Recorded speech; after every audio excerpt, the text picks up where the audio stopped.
Oxygen की कमी ये इस वक्त पूरे देश में सबसे बड़ी प्रॉब्लम बना हुआ है। देश में हॉस्पिटल्स के अंदर धीरे धीरे ऑक्सीजन कम होती जा रही है और कुछ में तो ऑलमोस्ट खत्म ही हो चुकी है। वीडियो में आगे बढ़ने से पहले मैं आपको ये चीज़ क्लियर कर देना चाहता हूँ कि ये जो इन्फॉर्मेशन हम आपको प्रोवाइड कर रहे हैं ये किसी ग्रुप या कम्युनिटी या किसी गवर्नमेंट को हम टारगेट नहीं कर रहे हैं। हम वो बातें बोल रहे हैं जो इंटरनेट पे इजीली अवेलेबल है और जो फैक्ट है और आप सब जानते हैं। बट इसका रीजन क्या है? रिसेंटली सेंट स्टीवन नाम के हॉस्पिटल से एक इमरजेंसी आई। उन्होंने कहा कि उनके पास सिर्फ 2 घंटे की ऑक्सीजन बची हुई है और इस हॉस्पिटल में लगभग 300 लोग उस ऑक्सीजन के ऊपर डिपेंड करते थे। मतलब कि अगर उस हॉस्पिटल में ऑक्सीजन खत्म हो जाती तो 300 लोगों की जान खतरे में आ जाती। हॉस्पिटल ने बताया कि उनको जो कंपनी ऑक्सीजन सप्लाई करती थी वो सील कर दी गई है, जिस वजह से वो सप्लाई नहीं कर पाएंगे। ऐसे और भी हॉस्पिटल्स हैं जैसे मैक्स हॉस्पिटल दिल्ली, वहाँ पर भी सेम ऑक्सीजन की कमी हुई थी। बट फर्क यह था कि वहाँ पे 400 लोगों की जान खतरे में थी। मतलब कि अगर वहाँ पे ऑक्सीजन जाती तो वहाँ 400 लोगों की जान खतरे में आ जाती। बट ये कमी हुई क्यों?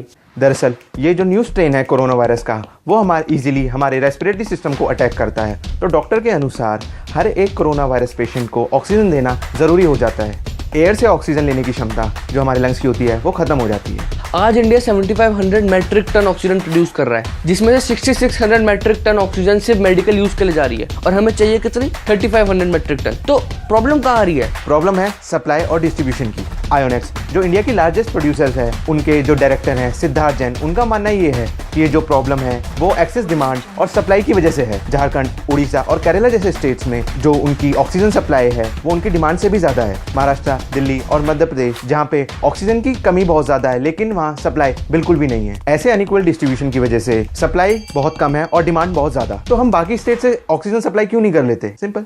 एक्चुअल में ये उतना सिंपल नहीं जितना सुनने में लगता है। रिसेंटली उड़ीसा के सीएम मिस्टर नवीन पटनायक ने ये चीज बोली कि वो वर्स्ट अफेक्टेड स्टेट्स की मदद करेंगे, जैसे कि महाराष्ट्र और दिल्ली। बट यहाँ पे प्रॉब्लम ये आती है कि उड़ीसा और दिल्ली के बीच का जो डिस्टेंस है वो 1500 किलोमीटर से भी ज्यादा है और गूगल मैप से वो डिस्टेंस बाय रोड कवर करने में 30 घंटे लगते हैं। और अगर हम मैथमेटिक कैलकुलेशन करें तो हमें पता चलेगा कि 30 घंटे तब लगते हैं जब एक गाड़ी 52 किलोमीटर पर आवर की स्पीड पे चलती है। बट यहाँ पे हमारे पास सिर्फ एक ही फैक्टर नहीं है, हमारे पास बहुत सारे फैक्टर्स हैं। जैसे कि ऑक्सीजन कंटेन करने के लिए एक स्पेशल तरीके का कंटेनर आता है जिसे क्रियोजेनिक कंटेनर्स कहते हैं। एक टैंक को फिल करने में 1.5 to 2.5 आवर्स लगते हैं और ऑक्सीजन स्टेशन के बाहर ऐसी लाइनें बहुत लंबी लगती हैं। तो खाली 1.5 to 2.5 आवर्स सिर्फ भरने के हैं, वहाँ पे खड़े होने का टाइम यहाँ पे इंक्लूडेड नहीं है। और एक ट्रक 40 किलोमीटर पर आवर की स्पीड से ज्यादा नहीं चल सकता, वरना ऑक्सीजन सिलेंडर पे प्रेशर बनेगा और वो फट भी सकता है। और ऑक्सीजन कंटेनिंग ट्रक जो है वो रात में नहीं चल सकता due to some accident reasons. तो अगर हम सिर्फ 40 किलोमीटर पर आवर की स्पीड को मद्देनजर रखें, जो हमारा टाइम उड़ीसा से दिल्ली आने का लगता है वो लगता है 39 आवर्स। अगर हम सिर्फ 40 किलोमीटर पर आवर की स्पीड को ध्यान में रखें और कैलकुलेशन करें तो उड़ीसा से दिल्ली आने का समय एक दिन 15 घंटे बैठता है और ये सिर्फ ट्रैवल का टाइम है, इसमें रिफिलिंग और अदर फैक्टर इंक्लूडेड नहीं है। वैसे ऑक्सीजन की शॉर्टेज को देखते हुए इंडियन एयरफोर्स मदद के लिए आगे आया है। साइरोजेनिक ट्रक यूके और सिंगापुर से इंपोर्ट कराए जा रहे हैं ताकि वह जल्दी से जल्द इंडिया तक पहुंच पाए। और एक प्रॉब्लम सामने ये भी आ रही है कि इंडिया में सिर्फ 500 ऑक्सीजन प्लांट्स हैं और वो सारे प्लांट्स अपने मैक्सिमम कैपेसिटी पर रन कर रहे हैं। मतलब कि वो उससे ज्यादा ऑक्सीजन प्रोड्यूस नहीं कर सकते। अगर हमें ऑक्सीजन प्रोडक्शन को इंडिया में बढ़ाना है तो हमें नए ऑक्सीजन प्लांट्स बनाने पड़ेंगे और इनकी कैपेसिटी को बढ़ाना पड़ेगा, जिसका मौका हमारी गवर्नमेंट बहुत पहले ही खो चुकी है। ये जो क्राइसिस हम आज देख रहे हैं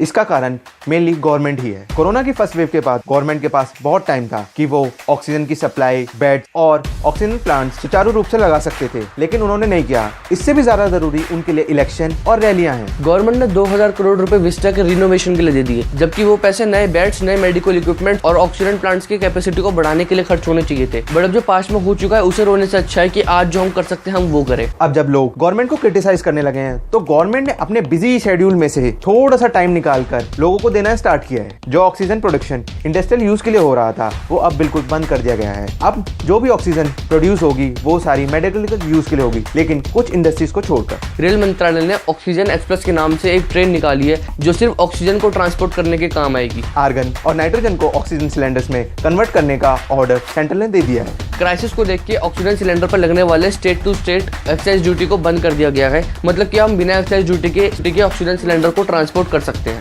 सार्वजनिक ट्रक सिंगापुर और जर्मनी से इंपोर्ट कराए जा रहे हैं। गवर्नमेंट ने 162 PSA प्लांट्स सैंक्शन कर दिए हैं, जिसमें से 33 जो है अब तक लग बिक चुके हैं। बट हमें इसकी स्पीड को बढ़ाने की बहुत ज़्यादा ज़रूरत है। गवर्नमेंट को एक इंपॉर्टेंट डिसीजन लेना चाहिए। जो लोग मेडिसिन और ऑक्सीजन की ब्लैक मार्केटिंग कर रहे हैं उनके खिलाफ सख्त से सख्त कार्रवाई होनी चाहिए। अब बात आती है कि हम क्या कर सकते हैं। ऑक्सीजन की कमी में एक कारण ये भी है, ये लाइन जो ऑक्सीजन प्लांट के बाहर लगी हुई है ये इस चीज की लाइन नहीं है कि इन्हें ऑक्सीजन की कमी हो गई है, ये इस चीज की लाइन है कि इन्हें ऑक्सीजन की कमी हो सकती है इन फ्यूचर। कुछ प्रोड्यूसर्स का ये कहना है कि उनके पास ऑक्सीजन की कमी नहीं है बट उनके पास सिलेंडर की कमी है। वो अगर ऑक्सीडेंट बना भी लेते हैं तो उसे पन्नी में थोड़ी देंगे, उनको चाहिए तो सिलेंडर ही। इस देश को आप और मैं ही बचा सकते हैं, क्योंकि हमने देख लिया कि अगर हम बड़ी अथॉरिटीज के हाथ में सब कुछ छोड़ देते हैं तो आम आदमी को क्या क्या झेलना पड़ सकता है। अगर आपको इस वीडियो से थोड़ी सी भी इन्फॉर्मेशन मिली हो तो इस वीडियो को लाइक करो। आप एक और इंपॉर्टेंट काम कर सकते हो, हमारे चैनल को सब्सक्राइब करो, ताकि ऐसे इन्फॉर्मेटिव वीडियोस आप कभी मिस ना कर पाओ। इस वीडियो को अपने सभी जान पहचान वाले लोगों के साथ शेयर करो और उन्हें बताओ कि इंडिया में चल रहे इन क्राइसिस के बारे में जानना गलत नहीं है।